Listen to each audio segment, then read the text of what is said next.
Okay, we're going to take you through a very short tutorial on how to use pivot tables with some financial data. Pivot tables can be very useful because they can help you take financial data in particular and manipulate it and organize it so that it's more useful for the user. So to begin with, I've set up some data for us to work with. I've got a small table here with some fields. I've got a date field, account, ledger, amount, and description, and I've organized it in this fashion. There's 2 transactions during the year that are on January 15th and June 15th related to some travel. So we've got actual costs on those dates, and we've also got some budget inserted there for each of those accounts.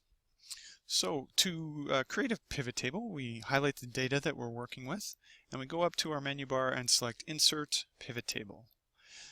Next, it brings up this window you see here that asks us where to put that data and what data range to use. So the data range is what we've highlighted. That goes in there right away. So that's good. And we have an option to put that pivot table on a new worksheet or the existing worksheet. I'm going to select New Worksheet. Here's the new worksheet that we've created, Sheet 1.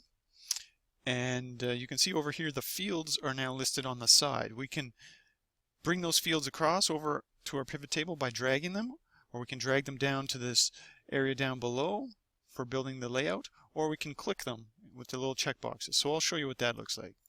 So if you click each of those, Excel builds kind of a basic default pivot table. And it knows enough to put the amounts over in the values column.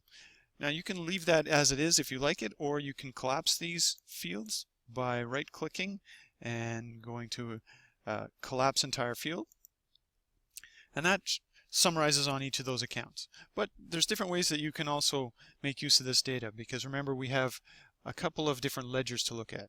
So ledgers are often more useful if we can use them to compare to each other.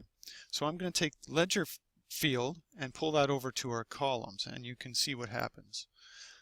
Alright, so now you can see that we've got our actuals and our budget separately, which is good because often those are 2 fields that we need to compare.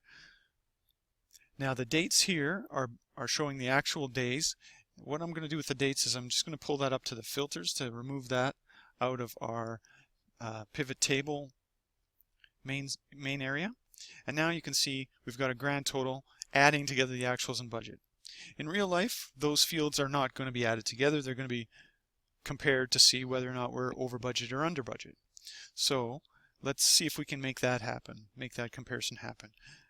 The grand total here is part of your default pivot table options, but we can turn that off. If you right-click on the grand total, you get the option Remove Grand Total, so you can click that, and boom, it's gone. Now, how do we insert a variance column? To do that, one way is to pull the amount field down to the values again.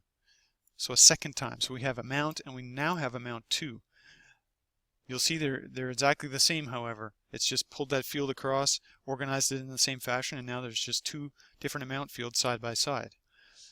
Now to create a variance for this particular column, so amount 2, we want to be the variance column. To do that, we click into that field, then right-click on the amount, and we want to go to Value Field Settings.